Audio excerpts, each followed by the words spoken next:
자, 다음 기사로 좀 넘어가 보겠습니다. 지금 공수처 얘기 정치권에서 구체적으로 나오고 있죠. 그래서 뭔가 절차가 진행 중인데 이런 일이 있었습니다. 공수처 급하다면서 여당 추천인 반나절 만에 취소, 헛발질이다. 제목에 헛발질이라고 들어갔어요, 표현이요. 뭔가 좀 이상했다는 거죠. 내일이 법정 시한 출범 지연되는데 공수처장 추천위원으로 민주당이 2명을 선정할 수가 있어요. 근데 그중 한 분, 장성근 변호사. 어제 선정을 했어요. 발표도 됐고요. 그런데 보니까 시간이 지나 보니까 N번방 사건 있죠. N번방 사건의 공범 변호했다는 얘기가 뒤늦게 알려졌습니다. 그 논란이 불고 취소가 됐어요. 추천위원장이 공식 사과도 했고요. 통합당, 민주당 시도지사들 성범죄 감찰부터 하는 게 순서다. 이렇게 하면서 또 이런 얘기까지 내놨습니다. 관련 기사 하나 더 보겠습니다. N번방 번호 논란. N번방 변호 논란이죠. 이걸 공범에 대한 변호를 했다는 거예요. 여당 측 공수처장 후보 추천위원 사임했다 돼 있습니다. 여기 보면 조주빈 공범 사건 2차례 변호를 맡았다. 장 변호사 피의자 부모와 인연 이런 이유를 좀 설명했어요. 민주당 세밀하게 못 살펴 유감이다. 이런 얘기가 좀 나와 있습니다. 자, 이와 관련된 영상부터 확인해 보겠습니다. 야당이 동의해야만 국회가 공수처장 후보를 추천할 수 있는 그런 구조로 법을 만들었습니다. 미래통합당은 도대체 무엇이 두려운 것입니까? 민주당은 법과 절차대로 공수처의 출범을 추진하겠습니다. 신정권 보위부 설치법은 곳곳에 위헌적 요소가 돌출해 있는데도 여당은 손질할 생각이 없습니다. 헌법재판소는 위헌 심판을 진행 중입니다. 이 결과를 지켜보고 난 뒤 제대로 손질해 시작해도 늦지 않습니다. 중요한 것은 속도가 아니라 방향입니다. 이제 공수처가 처음 출발하는데 부담을 드리기 싫어서 가족들과 상의한 끝에 사임하고 다른 변호사. 그러니까 이 사안에 대해서 2가지 정도로 좀 짚어볼 수가 있어요. 이제 추천을 하면서 선정을 하면서 살펴보지 못했다. 그러니까 놓친 거죠. 그 부분에 대해서. 그 뒤늦게 보니까 이거는 좀 논란이 됩니다라고 해서 이제 뭔가 사과까지 한 거고요. 그리고 마지막 야당 쪽에서 지금 중요한 거는 속도가 아니라 방향이다. 이런 약간 비판이 있었습니다. 최영선 의원님, 왜 이런 일이 벌어진 걸까요? 아니 여야가 공수처를 놓고 예. 예민하게 대립하고 있기 때문에 예. 논란이 없는 후보자를 선정하는 쓰면 더 좋았을 거라는 생각은 들지만 그럼에도 불구하고 저는 이 논란이 사실은 이해가 안 됩니다. 변호사가 범죄자를 골라가면서 변호를 맡으라는 뜻인지 변호사는 사실은 누구라도 변호에 응해야 되는 게 아닌가 하는 게 제 생각인데 예.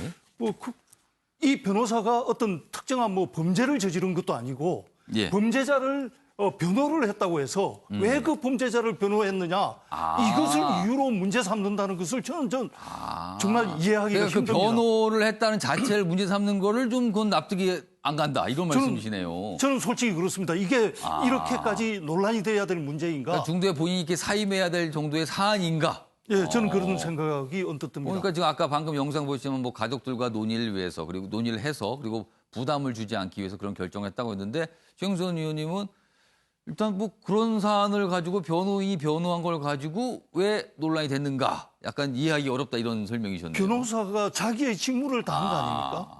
알겠습니다. 저는 그런 의미. 장우희 변호사는 이 사안 어떻게 보셨어요? 예, 최경선 위원님 말씀에 이제 연장선상에서 보면 사실 변호인의 조력을 받을 권리가 헌법상 규정된 권리이기도 합니다. 예. 그리고 이제 말씀하신 것처럼 변호인의 입장에서는 범죄자를 가려가면서 내가 조력을 하는 게 옳을 것이냐, 본인에게 부담이 되면 그럼 조력권을 행사하지 않을 것이냐, 이런 의문도 남는 지점이 분명히 있거든요. 다만 이 변호사님께서 이 해당 사건을 수임하신 것과는 별도로 지금 공수처 출범 세금이란 게 여야 간에 너무나 큰 쟁점이고 예.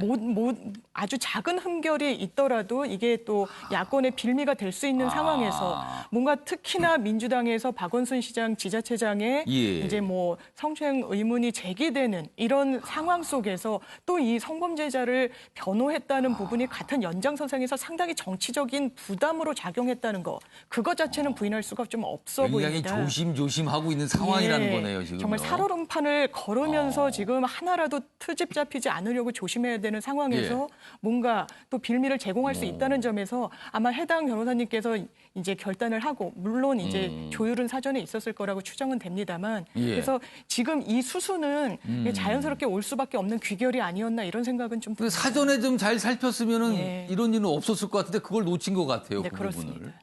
그러니까 어떤 사람을 뽑고 선정하는 과정에서 조금 뭔가 미진한 모습이 또 여기 또 드러난 것 같아요. 윤기찬 변호사는 두 분 말씀 들었는데 어떻게 보셨어요? 저는 사전에 이것을 알긴 쉽지 않죠. 변호사가 어떤 사건을 수임했는지 법조윤리협의회에 사건 목록을 다 내는 분들 아니면 사실은 쉽지가 않아요. 그러니까 이 부분은 민주당의 뭐 큰 잘못이 있다고 보지는 않습니다. 예. 뒤에 스스로 바로 잡았기 때문에 예. 통합당도 반면교사 삼아서 후보 추천할 때 이런 것들을 잘 감안했으면 좋겠고요. 이 부분은 정치적 쟁점화할 필요는 없다고 저는 봅니다. 이 장 변호사님의 경우에는 평이 좋으신 분이에요, 사실은. 그래서 이 부분이 본인이 이 변호했던 걸 일부러 숨겼던 것 같지도 않고 예. 이런 뭐 후보위원에 대한 기준이 아직 명확하지 않기 때문에 그런 것들 기준이 좀 정확치 않은 이 탓이다. 예. 그리고 이것은 처음 이제 공수처 후보 예. 추천위원을 구성하는 거기 때문에 예. 막 그거에 따른 좀 혼란이 아니었나 이렇게 생각합니다. 그러니까 지금 사실은 이 공수처 안 해본 걸 지금 하는 거거든요. 그리고 이제 추천위원들 뽑고 뭐 처장도 뽑고 하는 과정인데 그 과정에서 이제 어떻게 보면 첫 단추인데 이게 약간 좀 반나절 만에 취소가 되면서 약간 뭐랄까요? 뭐 모양새가 좀 첫 단추로서는 좋지는 않게 됐는데 일단 수습은 좀 했습니다. 자, 다음 기사로 좀 넘어가 보겠습니다. 지금 많은 분들 만나시면 부동산 얘기 참 많이 하시는데요. 오늘도 부동산 기사 참 많이 나왔습니다. 그런데 많은 신문들이 교집합이 있어요. 오늘 이 얘기를 많이 했어요. 좀 보겠습니다. 그러니까 임대사업자 관련된 내용입니다. 임대사업자. 등록 임대사업자 제도. 얼마 전까지는 정부가 사실 장려를 했어요. 이걸 등록을 하라. 그래서 어떤 혜택을 주겠다. 근데 이번에 부동산 대책이 나오면서 이게 사실상 폐지가 되면서 굉장히 불이익을 받게끔 바뀐다. 지금 이런 얘기잖아요. 내용 보겠습니다. 집주인, 정부가 꼼수다. 세입자, 전셋값 뛸라. 혼돈의 임대 시장. 임대니까요. 집주인이 있고 전세로나 월세로 들어가는 분들이 있는 거잖아요. 임대 시장이니까.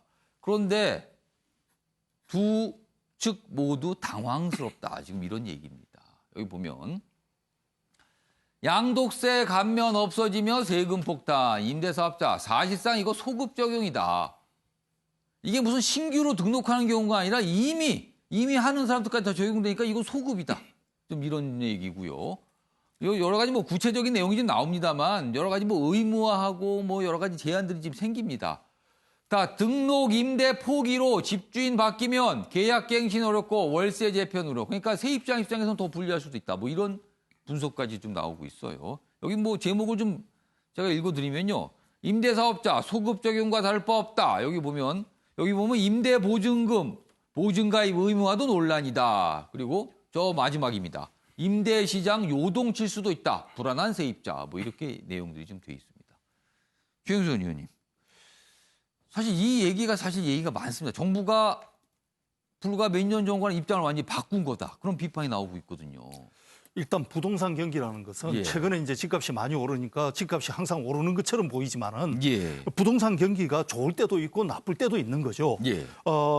지금 정부가 그 임대사업자를 장려를 했다고 그러는데 경기가 나쁠 때는 부동산 경기가 나쁠 때는 미분양 주택이 많이 생기거든요.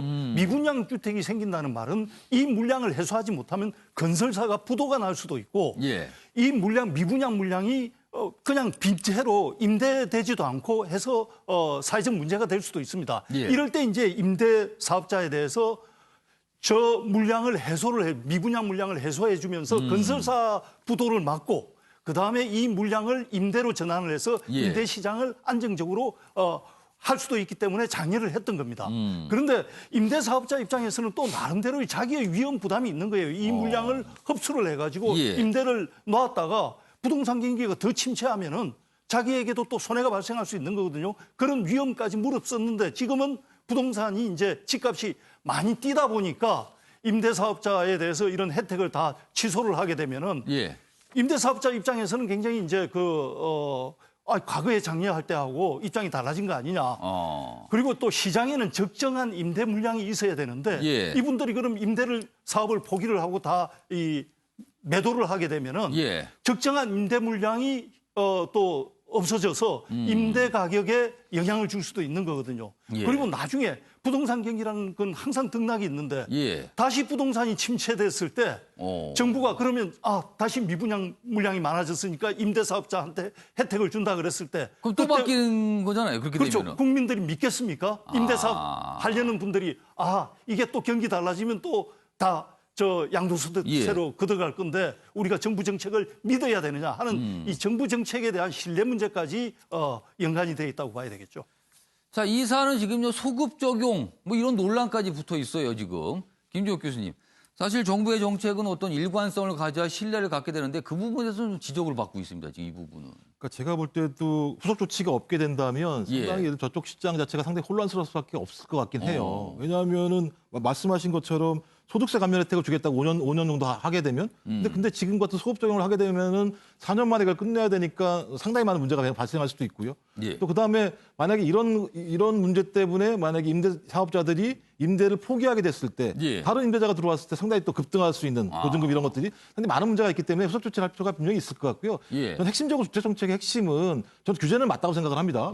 왜냐하면 소위 어떤 고소득이라고 하는 부분들이 발생했을 때 그것을 환수하는 문제는 분명히 있어야 된다는 생각이 들고 또 소득이 많게 되니까 집을 많이 사는 문제가 발생해서 다주택자들이 발생하는 문제가 분명히 있는데요. 예. 원천적으로 여기 공급 정책이라는 것이 가미가 안 되면 제가 볼 때는 주택 시장은 혼란스럽게 없다는 생각이 들어요. 그런 예. 측면에서 숫자의 허점도 분명히 있는 것 같고요. 예를 들면 뭐 집이 상당히 많다, 자가가 많다고 얘기하지만 그중에 제가 볼 때는 한 30% 정도 같은 경우는 더 좋은 집으로 가고 싶어 할 거예요. 예. 그러니까 그런 허수가 분명히 있는 거죠. 그렇다면 이런 부분들에 맞게 좀 패키지로 다양한 방식의 공급 정책과 규제 정책들을 예. 균형 있게 접근을 해야 되는데 그냥 그야말로 그 상황이 발생하면 그것에 땜빵식의 접근을 하다 보면 항상 예를 들면 그 정책 같은 경우는 시장에서 혼선을 줄 수밖에 없고 궁극적인 해결 안 되는 이 두 가지 나쁜 길로 갈 수밖에 없기 때문에 예. 전 정부가 지금 일단 1차적으로 규제 정책 중심으로 간 것 같은데요. 예. 좀 빨리 좀 공급 정책들을 내놔야 된다는 생각이 예. 들고요. 그것이 없다면 그리고 또 예를 들어 민간이 들어올 수 있는 영역들을 열어주지 않는다면 예. 정부가 다 할 수 있는 건 아니라는 생각이 들고요. 그런 측면에서 좀